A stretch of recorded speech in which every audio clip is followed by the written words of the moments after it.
I think people right now, because they're so informed, are beginning to realize it's not enough to just know, that this is a time in history to know how.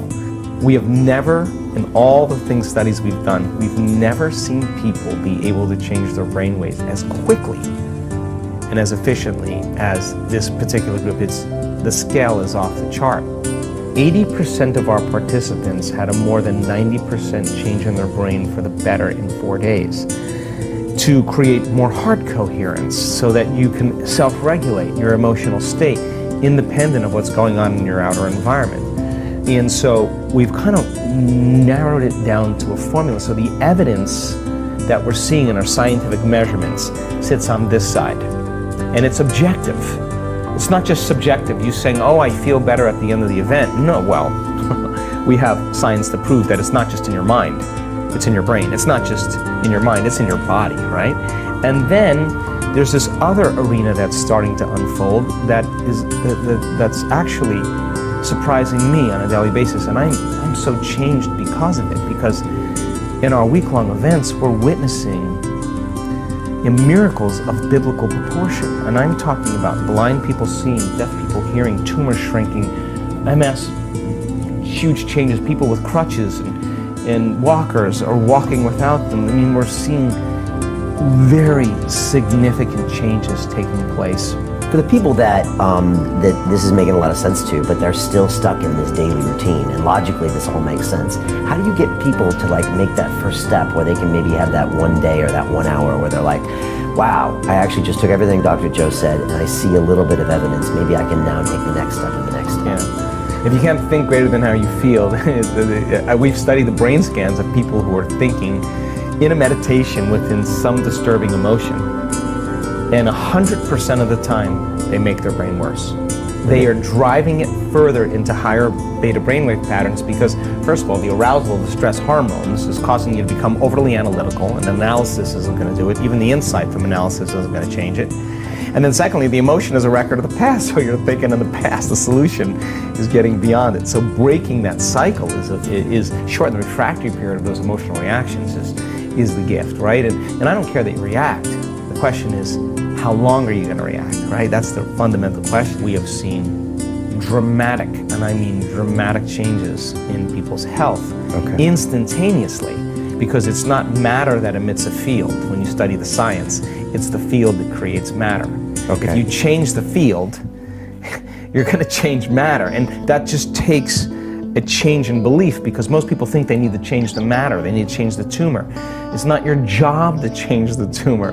That's matter to matter. You have to change the pattern or the information in the field. I think the best way to say it is, if you're not defined by a vision of the future, you're left with the memories of the past.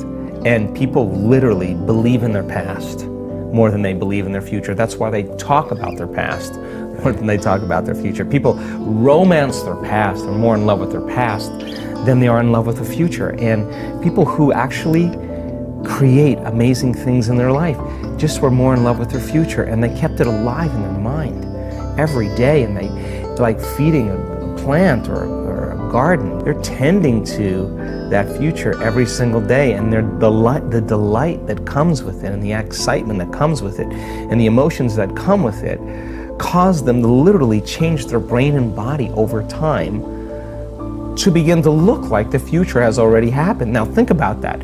If there's evidence in your brain and body by thought alone, evidence that looks like you've already experienced your future, what does that mean? It's already happened. So relax, because it's going to find you, and it's going to come in a way that you least expect. That's the beauty behind this. If you could predict it, it's nothing new. It's got to surprise you. The brain learns by mistakes and surprises, so why not be surprised by an unknown coincidence or opportunity or synchronicity? And the moment you notice what you did inside of you that produced that effect outside of you, you're going to pay attention to what you did, and you're going to do it again, and you're going to believe less that you are the victim of your life. You know, someone or something is controlling your feelings and thoughts. So all of a sudden realizing your feelings and thoughts begin to create an outcome in your life. I think that experience then causes a human being to feel empowered. They start to believe in themselves more, and I think when we believe in ourselves, I think we believe in possibility. And when we believe in possibilities, I think we really believe in ourselves. And getting people to that point, to realize that nobody's excluded from this. You can't tell me any longer that you're too old to do this. We have brain scans of people in their 80s that will blow your mind, and they could be watching. You can always focus on a future of yours, and by doing that, you can start healing yourself in all ways. You can't tell me you're too sick to do this work. I've seen super sick people with 50 brain tumors turn their life around. They have no brain tumors, 50 brain tumors. Okay, future. You can't tell me that you had a turbulent past and you can't do this work. I've seen people that had the most abusive past that are the happiest people in the world. You can't even tell me that you've never meditated before, because many times the people who have never meditated have the most profound experience because they're not expecting anything. You can't tell me you're too overweight, you're too underweight. You can't tell me any of that. You can't tell me you're too this or too that. I've seen it in all shapes, all sizes, all colors, all ages. The stronger the emotion that we feel from some external event in our life, the more altered we feel inside of us as a result of that condition outside of us, the more we pay attention to the cause, and the brain narrows its focus on whatever it is that's sitting there, and it freezes an image and it takes a snapshot, and that's called a memory. So the higher the emotional quotient, the more fear, the more pain, the more shock, the more anger, whatever it is, the more we pay attention to the cause, and so then we create long-term memories that way. Now the challenge is that every time we think about that trauma, we're producing the same chemistry in the brain and body as if it was happening again. So some people, after an event like that, are literally re-experiencing it 100 times in one day. And this is a crazy thing, because what it does is it activates the survival gene. And when you're in survival, what you want to do is make sure that that doesn't happen again. So what you start to do unconsciously is you start to begin to forecast what you'll do if it happens again, right? And you start selecting a worst case scenario in your mind. And then you think, well, what if this happens? What if that happens? And you start to even make it even more, you get more creative, right? And every time you do that, you start experiencing the emotion of that future based on the pain of your past, the fear of your past, the anxiety of your past, the depression of your past. And so the person's conditioning their brain and body into the past, and at the same time, they're literally bracing themselves for the worst case scenario in their life, because in survival, if you prepare for the worst, there's better chances of survival. And you could have 10 really great things go on in your life, and you could have one bad thing, and you keep focusing on that one bad thing because you got to be prepared for it happening again. So people unconsciously then spend their whole life looking around the corner, waiting for it to occur, and they're on guard. Now that's not a conscious process. Common in PTSD from soldiers. So they're common. Constantly looking for the roadside bombs, and they're highly elevated, and it's very it's unconscious a lot of times. What they're doing is when you're in that brainwave state, you're sweeping your environment to determine if there's anything out of order. And you're doing that because the brain is on such an aroused state. In survival and stress, the brain is in a very alert state, and the brainwave patterns are high beta. You're super aroused, you're super alert, because you're vigilant about one thing out of pattern that looks unusual or unrecognizable. And the moment you see that, it's that thought that opens the door to the conditioning that you've been creating all along. Remember, this is not a conscious process. It's no different than ringing a bell and watching a dog salivate. The stimulus is also causing an autonomic, physiological, chemical change that's taking place in the person's body. And that person literally, from a biological standpoint, is back in that event. And they're going to behave in almost the same way that they did then, because they're trapped in survival, right? Right, and like you said, that's a snapshot. A lot of people never ended up talking about that event because there's a shameful process there. So it literally stays there. You're frozen. You're frozen. You've stopped, from that point forward, you've stopped evolving.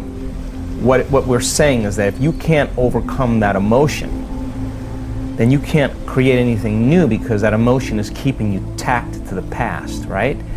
So then Your whole future is written then. It's just, it's done. Yeah, it's done. It's done. You're in a box, right? You're in a box. So what we know, according to functional scans, is that talking about it helps to diminish some of the emotions, but it doesn't really change the brain or body that much. You can talk about it, you can have some insights, but until you begin to make fundamental changes, you're not going to go anywhere. That for me, it's never about the event. The event is incidental. It's about the emotion. Right. So then when you start lowering the volume to that emotion and you teach a person how to get beyond their analytical mind, enter the operating system where those subconscious programs exist, change their brainwaves and begin to make significant changes.